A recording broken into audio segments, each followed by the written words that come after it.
To get Brent's first love back, I became the kidnapper's new hostage. Brent said the sniper was in position, and I wouldn't be in any danger. But he didn't know that in 5 minutes, the kidnapper would detonate the bomb on him, taking me down with him. The kidnapper pressed the gun to my head and pushed Sigrid toward Brent. I saw Brent nervously checking Sigrid over, then his frown relaxed, and he pulled her into a tight embrace. From start to finish, Brent never turned his head to look at me. "Host," the system's cold voice rang in my ears, "it seems your mission to win over Brent has failed again." It was the 3rd year of my marriage to Brent, and my 9th attempt to win his heart. Unfortunately, he still didn't love me. 10 minutes ago, Brent had agreed without hesitation to the hostage exchange. "Kathy, they fear your family, they won't harm you." Brent, though reluctant, still gave a silent signal to the bodyguard beside him. "The sniper's in place. Sigrid is fragile. I don't want her involved in this bloodshed." The bodyguard's hand rested on my shoulder, pressing down with subtle force. I was frozen, and reluctantly muttered okay, but inside, I couldn't help but curse. Brent had no idea that 5 minutes later, the kidnapper would detonate his bomb, and we'd both die. Once bitten, twice shy, and before I died, I had the system lower my pain threshold with practiced ease. I remembered the first time I tried to win over Brent. Sigrid and I were trapped in a fire, and Brent scooped the unconscious Sigrid into his arms. He glanced at me, wounded and abandoned, and hurriedly said, "Wait for me." Then he disappeared from my sight. At that moment, I naively thought Brent would come back to save me. But after I was burned alive in the flames, I realized Brent was busy consoling the now conscious Sigrid. Perhaps the system saw how much I suffered before dying, so afterward, I gained the ability to adjust my pain sensitivity. The system told me I had one final chance. I knew that if I failed again, not only would my wish never come true, but I'd be completely erased. "Kathy, I don't like you. Have you lost all your dignity?" With a sharp crack, Brent slapped my hand away from his arm. The familiar scene, the familiar words, the familiar hellish beginning. I had returned to the day Brent was forced to marry me. Brent's voice was loud, and the guests immediately turned to look at us. They whispered, their eyes filled with clear mockery. I ignored the malicious looks and the sting in my palm and silently followed Brent, waiting for the first opportunity. As we passed through the hall, the crystal chandelier overhead suddenly began to fall. In the past, I always pulled him aside just in time. Then, I'd feign fear and cry a few tears in his arms. Seeing this, Brent would feel awkward and refrain from speaking harshly to me. But I never expected Sigrid to be standing right beneath the falling light this time. Brent, unwilling for Sigrid to see me, glared at me and threatened, "Kathy, if you don't want to die, get away." But in the next second, he followed my gaze and noticed the chandelier swaying above Sigrid's head. "Watch out!" Brent shouted in panic and lunged at Sigrid. "Brent!" I rushed forward and shoved them apart with all my might. Brent couldn't be hurt. If he died, my mission would fail instantly. In that instant, I didn't have time to adjust my pain threshold. Ah!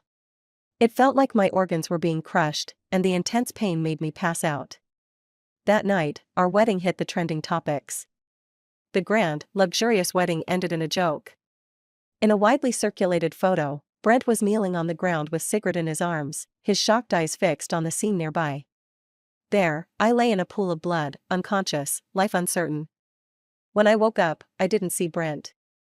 Sigrid had an asthma attack from the shock and was sent to the hospital with me. Brent only glanced at me briefly, then stayed by Sigrid's side. My mother, infuriated and helpless, asked me, "Is it really him you want?" "Mom, if anything happens to Brent, I won't be able to live either." I spoke the truth, subtly but honestly, but Brent happened to overhear me as he entered. He looked at me with a complicated expression, a mix of frustration and confusion.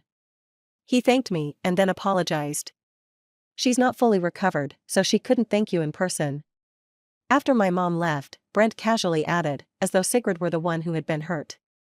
Since I didn't want to see Sigrid's fake display of sympathy, I nodded indifferently. The doctor said my condition was unstable, and I couldn't be left alone. Perhaps to repay my life-saving act, Brent volunteered to stay by my side. But not long after, he received a call from Sigrid. Her delicate voice came through the phone, "Brent, are you with Kathy?" I suddenly craved the dessert from that shop on West Street. "I'll go get it now." Without hesitation, Brent agreed before she finished speaking. I clearly saw the smile on Brent's face. That fool, his love-struck brain. After hanging up, Brent seemed to remember the doctor's instructions and looked at me awkwardly. I knew that dessert shop, the line was always long.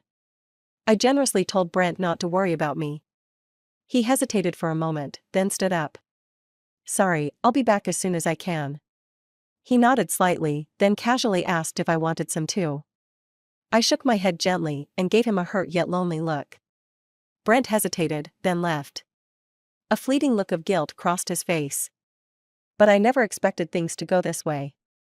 As soon as Brent left, I felt a sharp pain in my head. I struggled to stay conscious and pressed the call button. The nurse quickly wheeled me into the ICU, but they couldn't reach Brent to get his signature. The system told me that Brent was in line and hadn't heard the phone ringing. God, I should never have pretended to be understanding to gain his favor. I regretted it immediately, rolling my eyes before losing consciousness entirely. When I woke up again, I saw the slap mark on Brent's face and couldn't help but laugh. Kathy. Brent turned his face away in annoyance. Did you do this on purpose? I was only gone for 10 minutes, and you got yourself into the ICU? I shook my head, holding back my smirk and weakly murmured, sorry. Perhaps out of guilt, Brent froze for a moment before awkwardly closing his mouth. That day, for once, Brent stayed with me until Sigrid once again troubled him. Brent, is Kathy awake? After I had the dessert, my stomach's bothering me. Can you call the doctor for me? Princess's orders, Brent was duty-bound to follow. Rest well, I'll come to help you check out next week. Before hurrying off, he threw me a brief instruction. I nodded but didn't really care. Brent had said similar things countless times. But without fail, he would always break his promises, because of Sigrid. After he left, I noticed a small cake on the table. It had been there too long, the cream had melted and congealed in a sticky mess. It looked completely unappetizing. Without any expression, I threw it in the trash. The day I was discharged, Sigrid happened to be moving. Brent sent his assistant to pick me up. When I woke up from the sofa, I realized I was covered in Brent's coat. Brent was working in his study, and I decided to seize the chance to be attentive. I brought him a cup of hot milk. Thanks. Brent didn't lift his head, frowning as he rubbed his chest. That immediately set off alarm bells in my head. Brent has congenital heart disease, and whenever he feels unwell, he does this. Where's your medicine? I noticed Brent's lips were turning purple and nervously asked. I accidentally left it at Sigrid's house. She said she has a lot of stuff to move, and she'll give it to me when she finds it in a few days. Brent acted as if it didn't matter, and my frustration instantly flared. Do you have a problem with your heart or your brain? Doesn't she know how important that medicine is? I was so angry that I raised my voice. In a few days, you might turn to dust. As soon as I mentioned Sigrid, Brent's face turned sour. He got up, his expression stern, and grabbed my arm roughly. Get out. Brent was so strong that I felt a sharp pain in my back. It hurts, my wound has reopened. I cried out, but Brent ignored me and dragged me toward the door. Let go of me. No matter how hard I struggled, I couldn't break free, so I bit his arm in desperation. Brent suddenly stopped. He let go of my arm and bent down in pain. With a loud thud, I watched as Brent collapsed right in front of me. I searched frantically, but Brent's spare medicine was gone too. I had never seen Brent so seriously ill before, and I was completely at a loss. The system alerted me that Brent could only last another 20 minutes. The nearest city hospital was only a 5-minute drive away. Thanks to the system, I managed to carry Brent on my back. Ouch. The pain from my back wound flared up again, and I couldn't help but groan. Warm liquid soaked both my clothes and Brent's. But I gritted my teeth and struggled toward the parking lot. Kathy, Brent murmured weakly, put me down, you're bleeding. He caused me to lose my balance, and I stumbled, nearly falling to the ground. When I cried out in pain, Brent ignored me, but now, when I was trying to save him, he was causing more trouble. Don't move. I shouted in frustration, slapping Brent hard on the back. You. Whether out of anger or embarrassment, he passed out again just after he spoke. I shoved Brent into the car and, as soon as I touched the steering wheel, a chill ran down my spine. The painful memories rushed in. It felt like my hands and feet were frozen, and tears began to flow uncontrollably. I cried out, begging the system for help. The next second, the car engine started. Help! Help! As soon as I reached the hospital, I screamed, dragging Brent out of the car. Brent can't have anything happen to him. I was frantic, watching him being carried away on a stretcher. Then my legs went weak, and I collapsed to my knees, covering my face as I cried. This hospital was very familiar to me. I had come here with Brent many times. Each time, I would accidentally pass by a certain room. Through the glass on the door, I would steal glances at the person lying in the bed. He looked as if he was sleeping peacefully. Just like he had when he lay beside me in the past. But now, not only was I unable to stay by his side, I had to keep praying over and over again for the safety of another man. Brent and I shared a hospital room. He even woke up half a day before me. This is the first time I've seen someone get admitted to the ICU because of excessive sadness. Brent's words sounded sarcastic. But there was a hint of confusion in his eyes. He casually asked me if I was really that afraid of him dying. I stared into his eyes, which resembled another person's, and nodded seriously. You know, if something happens to you, I won't be able to live either. This was the second time I had said this. After a long pause, Brent threw me a "you're crazy," and turned away to lie down, not saying another word. I noticed a faint red blush creeping up his ears. The air around us fell silent. But in my ears, the system's alarm kept ringing. Brent's heart rate was spiking higher and higher. After an unknown amount of time, Brent suddenly sat up. He furrowed his brows, looking troubled.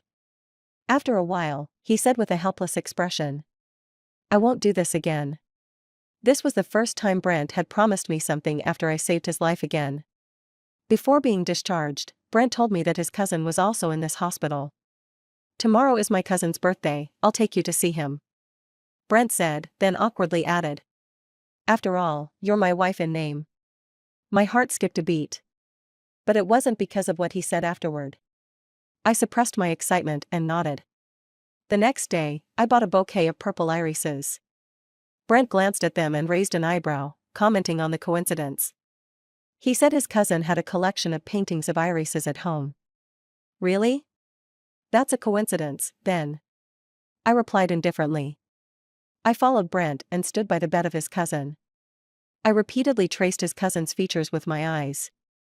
Fighting back the tightness in my throat, I blinked rapidly to keep the tears from falling.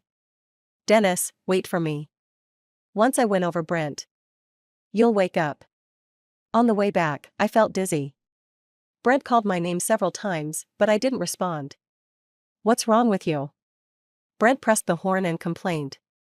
"You were staring at my cousin at the hospital, and now you're acting all spaced out. What's going on with you?" Brent looked at me suspiciously. I was afraid he would notice something. So I lied, saying Dennis looked too much like him, and it made me lose focus for a moment. Brent, remembering how I had ended up in the ICU because of him, patiently reassured me a little. In the previous attempts to win him over, Brent had never noticed my interest in Dennis. But now, he was clearly paying more attention to my every move. Maybe the chandelier incident really triggered a butterfly effect. After Brent was discharged, he stayed busy, and my progress in winning him over stagnated. It wasn't until 3 months later that Brent suggested we go to the temple together. It was a clear day, and surprisingly, Brent wasn't called away by Sigrid. He walked with me up the 99 steps in front of the temple. Halfway up, he complained that I was walking too slowly and took my hand without hesitation. He asked, confused, why I came to pray every month. "I pray for the one I love, wishing for his early recovery and a life free from worries," I whispered, looking reverently at the Buddha in front of me. Without noticing Brent's intense gaze on me. As we descended, Brent suddenly stopped me. "Kathy," he said, rubbing his nose awkwardly yet seriously, "my heart won't have problems anytime soon. So, you don't have to come every month." Brent misunderstood my prayer before the Buddha. I lowered my head and smiled wryly, not bothering to explain. Instead, I played along and said a few sweet words to comfort him. That evening, we stayed in a guest house halfway up the mountain. The night view was beautiful, and Brent said he would stay with me to watch the stars. But just as he finished speaking, he received a call from Sigrid. Sigrid's house had lost power. She was afraid of the dark and wanted Brent to come keep her company. Brent hesitated, looking at me, torn for the first time. "Please don't go, okay?" I suddenly felt like testing him, so I tugged at his sleeve, pleading in a pitiful voice. Brent bit his lip, his expression changing as he struggled with his feelings. Then, suddenly, there was a loud crash from the phone. "Sigrid. What happened?" Brent snapped back to reality, no longer looking at me, only urgently asking Sigrid what happened. "Brent, I can't move my leg, can you come?" Sigrid seemed to be hurt, and she kept crying, urging Brent to hurry. "Wait for me, I'll be there soon." Brent frowned, suddenly pulling away from the arm I was holding. I was caught off guard and fell to the ground, my head hitting a stone table nearby. Hearing the noise, Brent turned his head, seemingly about to come over to help me. But he was stopped in his tracks by Sigrid's voice on the other end of the phone. After Brent left, I received his message. He asked if I had hurt myself badly when I fell. Then he said he'd come pick me up first thing in the morning. I self-deprecatingly threw the phone aside. I didn't pay attention to the wound on my forehead. Instead, I sat in the yard and started counting the stars. Dennis once told me that every star in the sky represents a wish from someone in the world. But suddenly, it started raining, and everything turned gray. I couldn't find the star that belonged to me anymore. "System, will I still fail this time?" The system didn't answer, only letting out a pitiful sigh. In that moment, pain, grievance, sadness, and exhaustion. All the negative emotions surged in my heart. I couldn't hold it in anymore and broke down in tears. I cried so hard that I couldn't tell if the wetness on my face was from the rain or my tears. Until an umbrella covered me from the wind and rain. "Kathy." A familiar voice called out. I quickly looked up, hardly believing my eyes. I had never seen Brent looking so disheveled. His hair was wet, sticking messily to his forehead. "Kathy," Brent gasped, irritated. "Are you planning to cry here all night?" I looked at the redness spreading across Brent's face and felt deeply worried. "Brent, is your heart okay?" Brent stared at me with a complicated expression, opening his mouth as if he wanted to say something but then stopping. The air was so quiet, it felt like only the sound of the rain was left. But once again, the system's alarm went off. It was because Brent's heart hadn't calmed down for a long time. "Ugh." A resigned sigh broke the silence. Brent's lips curved up, a mix of helpless affection. "Kathy." He suddenly bent down and got closer to me, his voice softer than I had ever heard it. His breath brushed my face. "If you keep looking at me like this, I'm going to kiss you." Brent softly told me to close my eyes. He was getting closer and closer. I was startled and quickly turned my head. His warm lips brushed against the corner of my mouth. This was my 10th attempt at winning over Brent. But it was also the first time he kissed me. Brent explained that after the heavy rain, he had felt uneasy. So he ignored Sigrid's pleas and braved the rain to come back to the guest house to find me. "I'm glad I came back, or you'd still be out there in the rain." Though it sounded like a complaint, Brent's eyes were filled with concern. I just quietly thanked him and fell silent. After I avoided Brent's kiss, the atmosphere between us became subtly awkward. This was the first time Brent had left Sigrid for me. I should have been happy. But because of that kiss, I was filled with anxiety. I didn't know how much longer it would take to successfully win Brent over. And I was even more worried about what he might do to me during this process. This time, my progress in winning over Brent was much smoother than before. But I began to fall into a strange cycle. I wanted to conquer Brent quickly. But I also resisted any possibility of getting too physically close to him. Luckily, Brent had been traveling a lot lately, so he didn't have much time for me. Though I was conflicted, I spent several months in peace. Until one day, the scene from my previous life suddenly replayed. 2 years earlier than before, Sigrid was once again captured by kidnappers. It was the same old familiar line, the condition for exchanging hostages was that I would replace Sigrid. I looked up and locked eyes with Brent, and my heart twisted painfully. He stepped forward and hugged me tightly, his body trembling. "Sorry, Kathy." His lips lingered near my ear, and I heard his reluctant murmur. In that instant, a bone-deep despair consumed me. Brent's bodyguards, just like in my previous life, held my shoulders tightly. This was my last chance. I had to take the gamble. I knew that Brent responded better to gentleness than force, so I was about to kneel in front of him. But the next scene completely caught me off guard. I saw Brent turn and raise his hands, stepping toward the kidnappers. Brent said that as the CEO of the group, he was more valuable than a married woman from a small family. The kidnappers clearly hesitated, and they began to urge Brent forward with guns. I was stunned, my mind going blank, with only one voice repeating over and over in my head. He can't be harmed. I struggled like crazy, trying to rush over. But the bodyguards held me back tightly. Brent! Come back! Come back! I collapsed on the ground in despair, my vision blurring. I cried out loudly, wanting to tell him that the kidnappers had a bomb. But the system blocked my voice.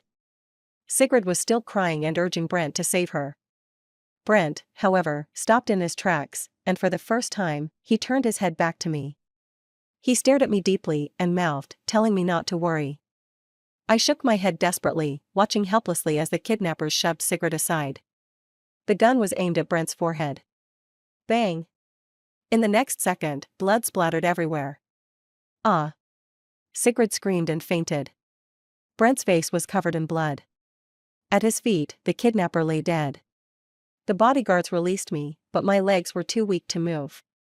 I saw them move forward to carry Sigrid, while Brent passed them without stopping, heading straight for me. It's okay, Kathy. It's okay. Brent pulled me into his arms, repeatedly patting my back to comfort me. My body trembled uncontrollably. I gently wiped the blood from his face. Then, using all my strength, I slapped him hard across the face. Brent! I growled angrily at him. Is Sigrid the only life that matters to you? Do you think everyone else is just expendable? Brent was stunned by my slap, but he knew he was in the wrong, repeatedly apologizing. I had come so close to failing my mission. I suddenly remembered my previous 9 deaths. I thought about how Brent had disregarded his own safety just now. Old grudges and new grievances surged up together. In my fury, I spat blood on his face. I saw Brent's eyes widen in shock. Kathy! Kathy! He held me tightly, calling my name in desperation. But I only felt my eyelids grow heavy, and my mind became foggy. Before I lost consciousness, I think I heard the system's voice congratulating me. When I woke up, I was still in a daze. The system said that the moment I fainted, I had successfully conquered Brent. It was my final chance, and in less than a year. It felt like I was living in a dream. Host, congratulations, the system said, sounding a bit relieved. Now, you can exchange your reward. The system told me that on the day I spat blood, Brent had gone crazy, holding me and rushing outside. If the bodyguards hadn't held him back and rushed me to the hospital in time, Brent would most likely have ended up in the ICU due to heart strain. Host, if no suitable heart source is found for the surgery, Brent will only have 2 years left to live. The system asked me to think carefully before making a decision. Should Brent receive a matching heart, or should Dennis wake up? System, why do you think I need to consider this? I was confused, even finding it a bit funny. I was willing to endure everything to win over Brent, just to make Dennis wake up. From the beginning to the end, Dennis is my unwavering and only choice. Brent handed me the apple, which was all uneven and lumpy from peeling. It was obvious, as a pampered young master, Brent had no experience in taking care of others. I waved my hand in disdain, once again making it clear that I didn't want him to stay with me. Brent slumped his shoulders, his expression instantly darkening. I'm sorry. I really won't make you worry anymore. I had once told Brent that if anything ever happened to him, I wouldn't be able to live either. Back then, he promised me there wouldn't be a next time. But now, he had broken that promise over the hostage situation. I withdrew my hand and replied coldly, do as you please. Anyway, my task was already completed. And whatever he did to himself no longer had anything to do with me. I meant every word, but Brent mistakenly thought I was still upset with him. He tried to keep the conversation going, but I remained indifferent. Until he suddenly mentioned Dennis, the one who had been on my mind day and night. Kathy, my cousin woke up a couple of days ago. The doctors said it was a miracle. Sigrid has always liked my cousin, and she was so emotional, she cried for a long time. I figured Brent probably wanted to distance himself from Sigrid in front of me. But I scoffed and rolled my eyes dramatically. Back then, I had gotten so jealous of Sigrid that I made a sarcastic remark to Dennis, telling him he was such a heartthrob with so many girls liking him. Elsa, it's not the same. I still remember how seriously Dennis had looked at me when he said, I am destined to meet you in this life, my love. When our eyes met, it felt like we only saw each other. My name used to be Elsa, and my lover was Dennis. We loved each other for years, until a car accident separated us by life and death. But now, I am Kathy. And I'm also Dennis's cousin's legal wife. The night I was discharged from the hospital, I went to the restaurant Brent and I had agreed to meet at. He had said he prepared a surprise for me, and I also had something I needed to tell him. But I hadn't expected that, because of Sigrid, he would miss the appointment again. On the phone, he kept explaining that Sigrid had been rejected by Dennis and was heartbroken, so she got drunk at a bar and threatened to kill herself. Let me take Sigrid home, and then I'll come find you. Brent kept apologizing and begging me to wait for him. I was thinking about the thing I still hadn't said, so I had no choice but to patiently wait. At 10 p.m., fireworks suddenly erupted in the sky. The waiter told me it was a surprise Brent had prepared for me. I stared at the empty chair across from me, feeling the waiter had a sense of humor. I just wanted to go home and sleep. Yawning, I called Brent. A familiar female voice picked up. I'm Sigrid. Her voice was sweet, with no trace of drunkenness. He's taking a shower. If it's urgent, I can bring him the phone. Sigrid acted as if she understood, but her words showed a closeness to Brent. No need, I replied, amused. If you want to bathe with him, you don't need to make up an excuse. Sigrid was trying to get back at me by humiliating me because of her disappointment with Dennis. But she didn't know that even if she and Brent were in bed together right now, I wouldn't care one bit. On the way home, my phone suddenly buzzed with a notification, followed by a flood of messages. #mysterious woman appears again, kissing CEO Brent passionately on the street. The explosive headline instantly piqued my curiosity. At the same time, Brent called me. Don't believe what's being said online. Sigrid got drunk and suddenly kissed me. I pushed her away as soon as I could. He sounded both furious and anxious, as if he had suffered a huge injustice. I clicked on the hot search and saw the photos. I had to admit, the angle was perfect. In the photo, Sigrid was on tiptoe, eyes closed, kissing Brent's lips. Though Brent's face was in shadow and his expression unclear. It didn't exactly look like he was unwilling.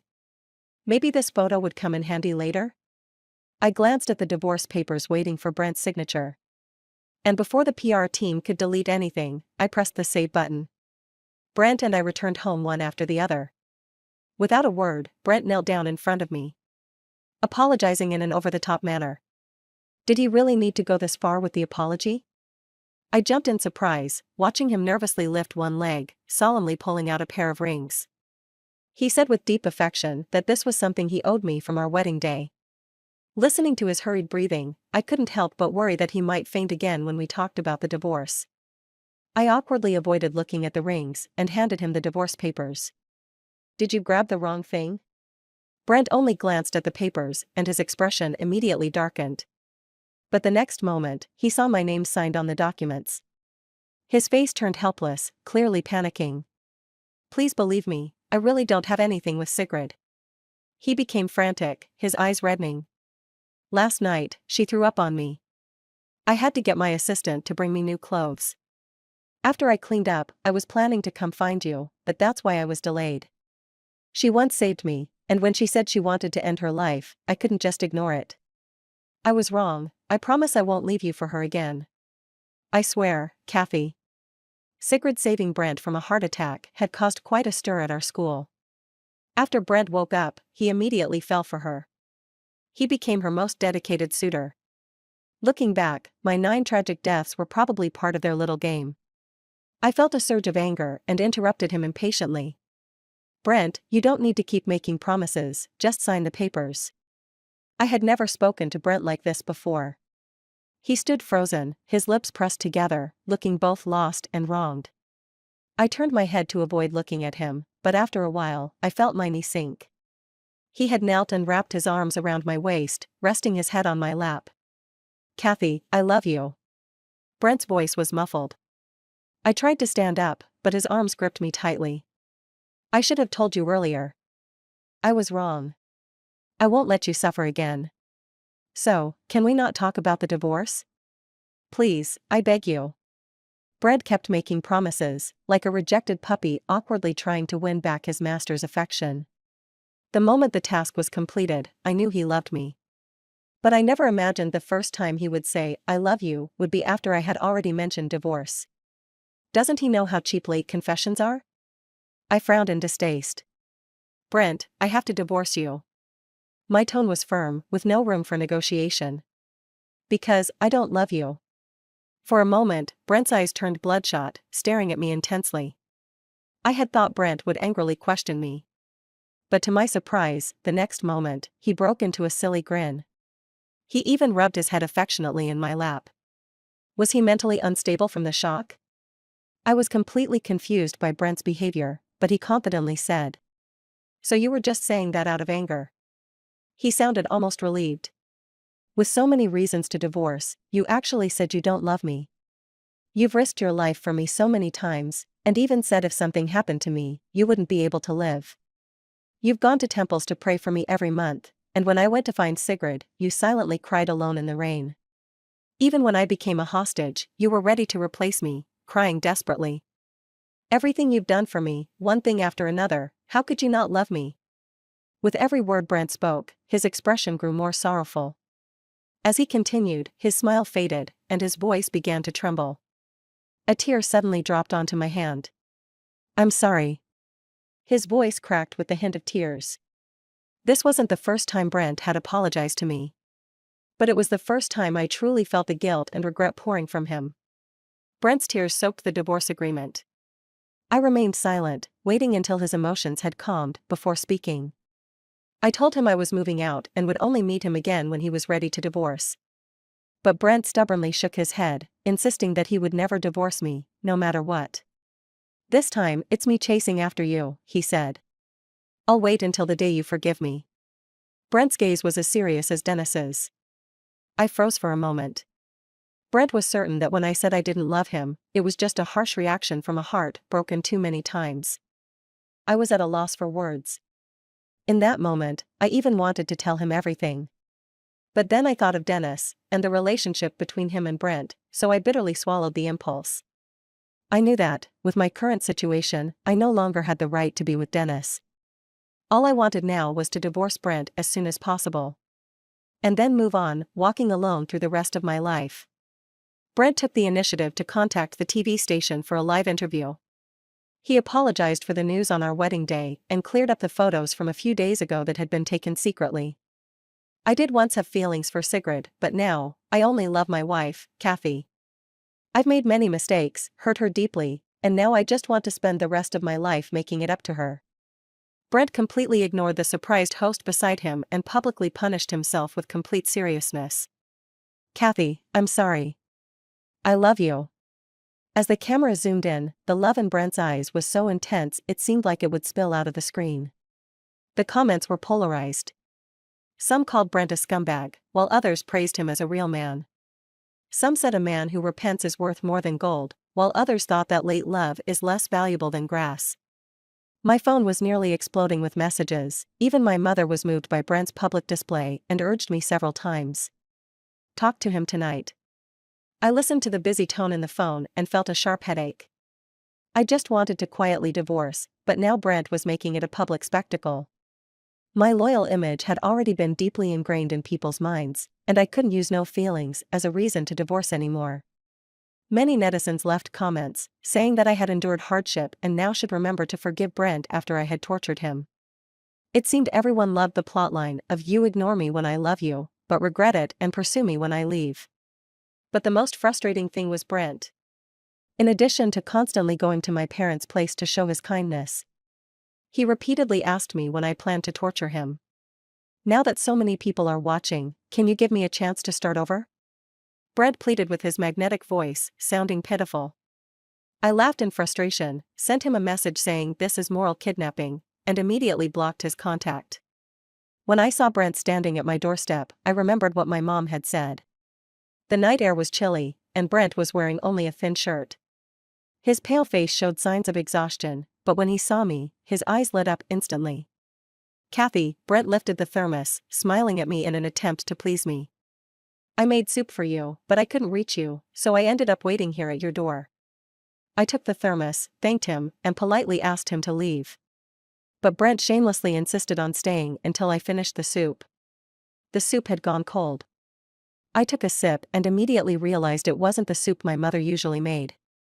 It was just awful. I looked up and caught Brent's gaze, and noticed the band-aid on his hand. I understood right away, and in front of him, I poured the soup down the sink. Brent couldn't stop me in time, standing behind me, wanting to say something but holding back. "Has Sigrid ever told you that the soup you made is awful?" I barely finished the sentence before seeing Brent's face turn bright red. No. I've never made soup for Sigrid. I'm a beginner, I'll definitely do better next time." Brent forced a smile and lightly held my hand. "Next time, it'll probably taste worse." I felt exhausted and didn't want to keep dodging, so my tone grew harsher. "I didn't just throw the soup away because it was bad, but because it was made by you. I don't need your gestures, so please don't come around to bother me until you agree to divorce."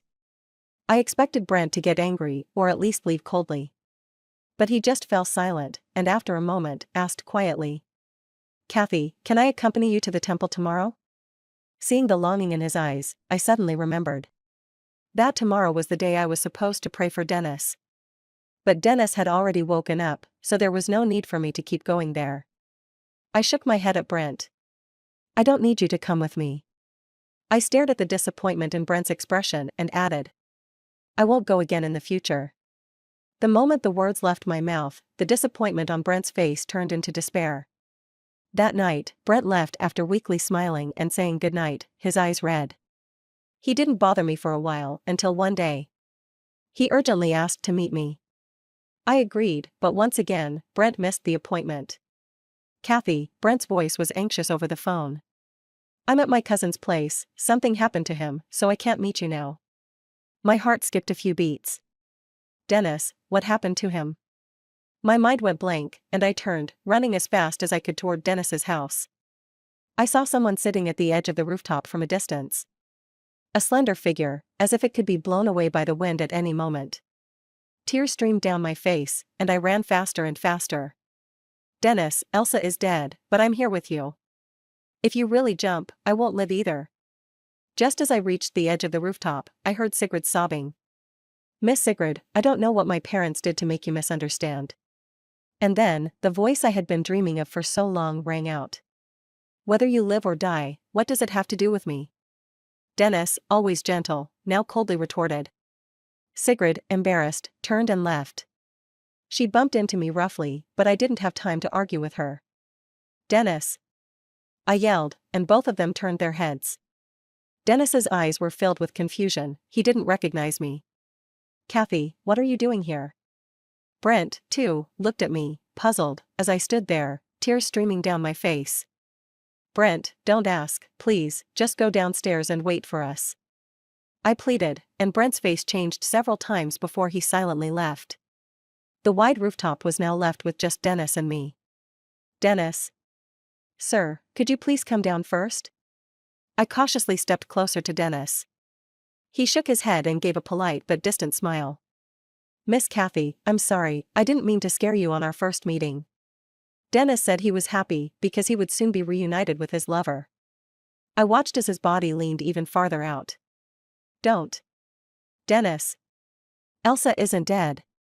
In my desperation, I blurted it out. Dennis froze and turned to look at me in confusion. "Dennis, Elsa isn't dead, she just can't be with you anymore." The grievance I had been holding back exploded in that moment, and I cried out. "She became someone else, even someone's wife now, she can never come back to you. She can't come back." My heart felt like it was being ripped apart, and I collapsed to my knees. Until I fell into a warm embrace. "Is it you?" Dennis's voice trembled as he repeated the question over and over again.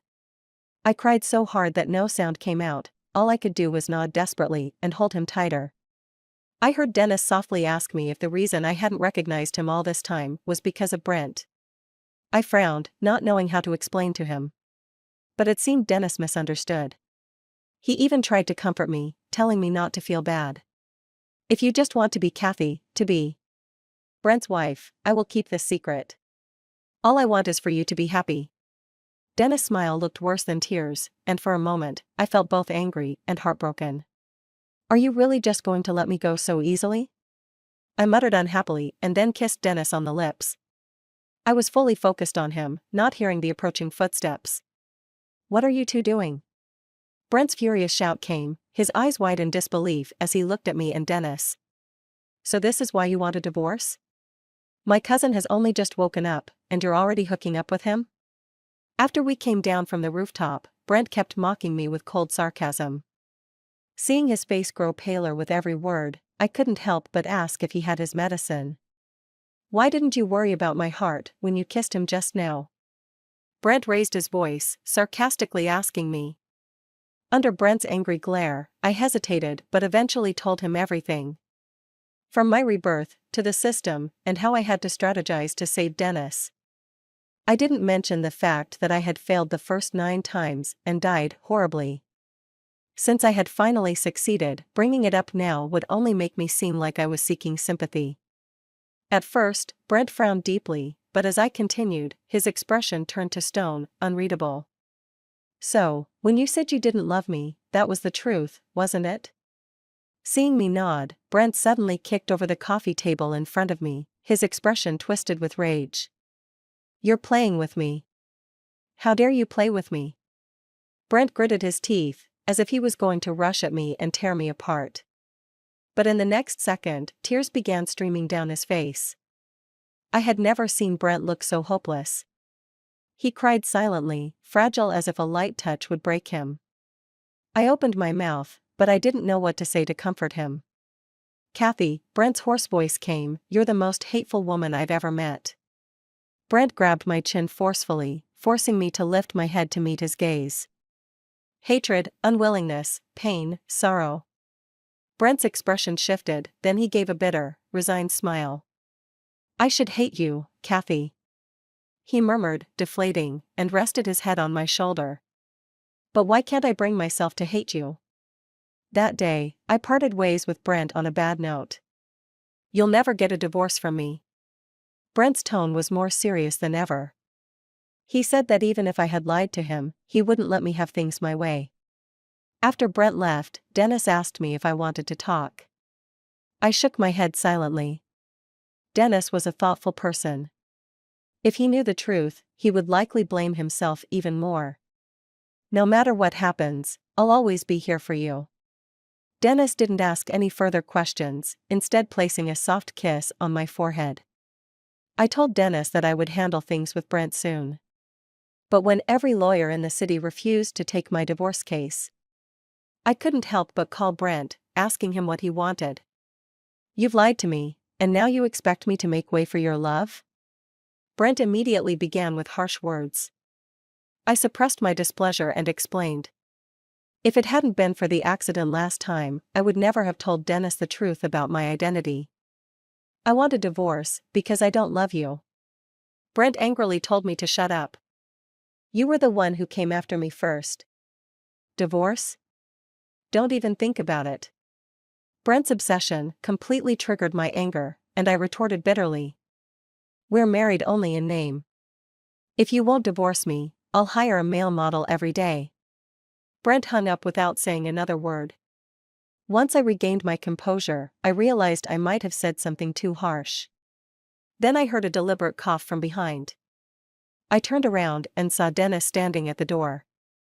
I didn't mean to eavesdrop. Dennis appeared conflicted, though his eyes held a smile. I've thought about it carefully, and I still want to ask. Before you get a male model, would you consider me instead? I knew Dennis was just teasing me to make me laugh. But for a moment, I couldn't help but blush. After Dennis left, not long after, my phone rang. What was Dennis doing at your place for so long?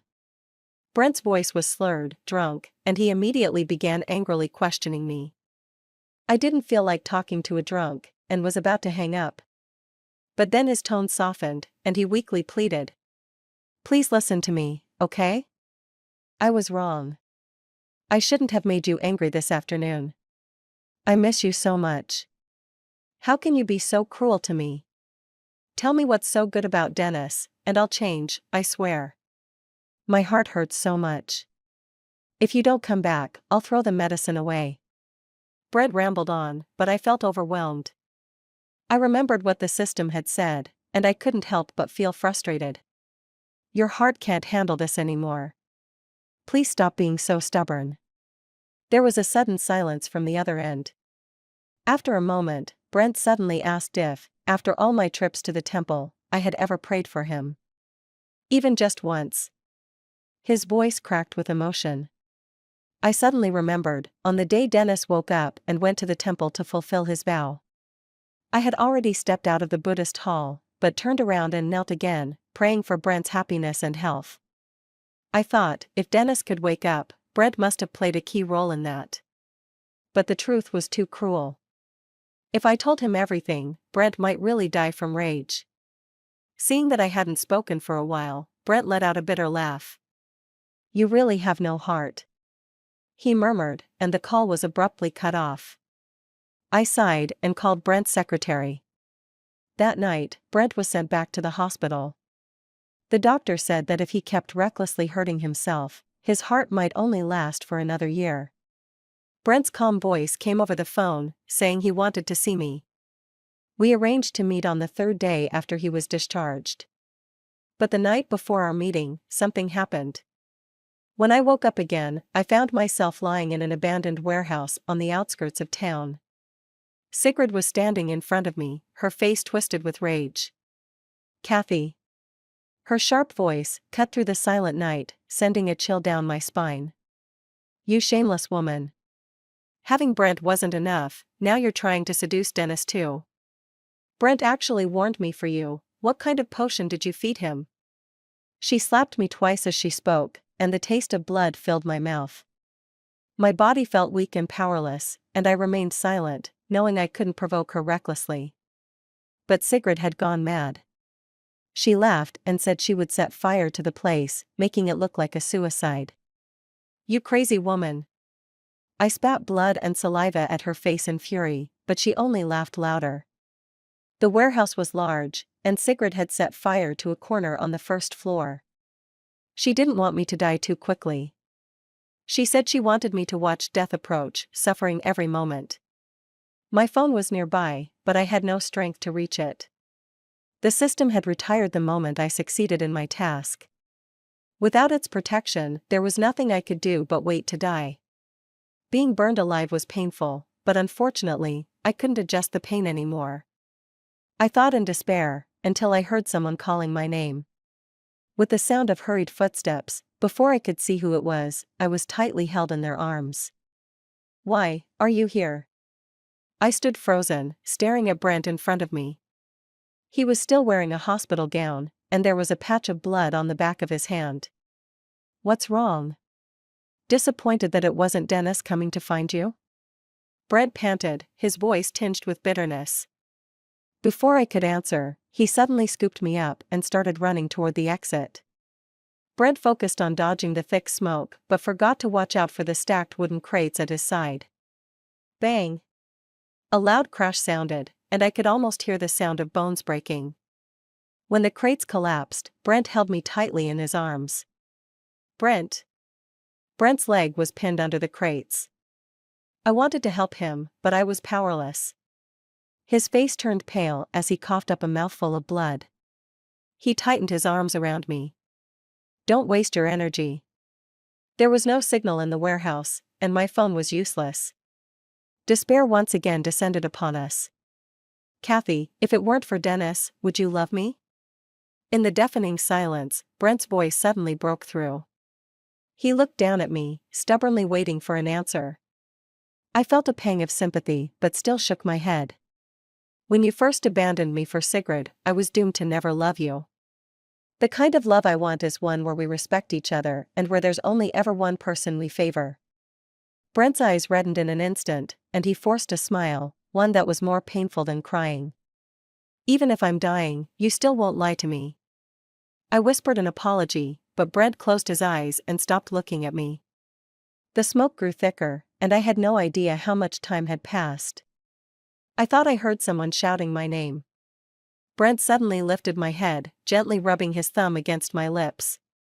His gaze was filled with longing, as if he was unwilling to let go. I put a tracker in your phone.